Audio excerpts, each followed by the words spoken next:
Ambulance owners and drivers association ജില്ലാ സമ്മേളനം December 30 നടക്കും. കോട്ടയ്ക്കൽ PM ഓഡിറ്റോറിയത്തിൽ വെച്ചാണ് സമ്മേളനം ഒരുക്കുക.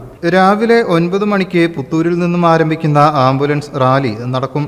അസോസിയേഷൻ സംസ്ഥാന അധ്യക്ഷൻ അനു സാമുവൽ സമ്മേളന നഗരിയിൽ പതാക ഉയർത്തും. മന്ത്രി V. അബ്ദുറഹ്മാൻ സമ്മേളനം ഉദ്ഘാടനം ചെയ്യും. ജില്ലാ അധ്യക്ഷൻ മുസ്തഫ തിരൂർ അധ്യക്ഷനാകും. MLA മാരായ PK Kunhalikutty, Abid Hussain Thangal, KT Jaleel, AP Anilkumar എന്നിവർ മുഖ്യാതിഥികളാകും. ജില്ലാ കളക്ടർ VR വിനോദ്, ജില്ലാ police superintendent R. Viswanath, fire station officer Saleem, enforcement RTO Yusuf, MVI Pramod Shankar തുടങ്ങിയവർ പങ്കെടുക്കും. ജില്ലാ ആരോഗ്യ വകുപ്പിന്റെ നേതൃത്വത്തിൽ ഡ്രൈവർമാർക്കായി പ്രത്യേക പരിശീലനവും ഒരുക്കും.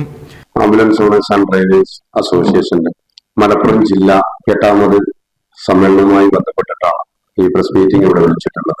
Ambulance owners and drivers association എന്ന ഈ മഹാപ്രസ്ഥാനം 8 വർഷക്കാലം ഈ സംഘടന നിലകൊള്ളുന്നുണ്ട്. ജീവകാരുണ്യ രംഗത്ത് വളരെ സേവനം അനുഷ്ഠിക്കുന്ന ഒരു മേഖലയാണ് ഈ സംഘടന.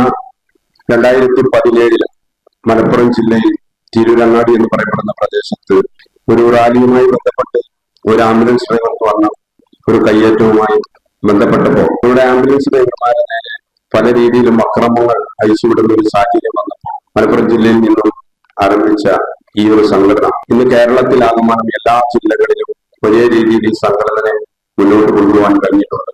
5000-ൽ പരം മെമ്പർമാരടങ്ങുന്ന ഈ സംഘടന അതിന്റെ ഭാഗമായി മലപ്പുറം ജില്ലയിൽ നടക്കുന്ന 8ാമത് മഹാസമ്മേളനം കുടുംബ സംഗമവും ഞങ്ങൾ നടത്താൻ തീരുമാനിച്ചു. പ്രസ്തുതം കോട്ടക്കൽ PM ഓഡിറ്റോറിയത്തിൽ പ്രസ്തുത രാഷ്ട്രീയ സാമൂഹിക നേതാക്കളും മലപ്പുറം ജില്ലയിലെ എല്ലാ മെമ്പർമാരും കുടുംബങ്ങളും കേരളത്തിലെ മൊത്തം ജില്ലകളിൽ നിന്നുള്ള ജില്ലാ പ്രതിനിധികളും മെമ്പർമാരും ഈ സമ്മേളനത്തിൽ പങ്കെടുക്കുന്നു. അസോസിയേഷൻ ജില്ലാ ഭാരവാഹികളായ മുസ്തഫ തിരൂർ, മുജീബ് പൊന്മള, ബേബി, റഷീദ് കോട്ടയ്ക്കൽ, സലീം മോങ്ങം എന്നിവർ വാർത്താ സമ്മേളനത്തിൽ സംബന്ധിച്ചു. News bureau, Malappuram.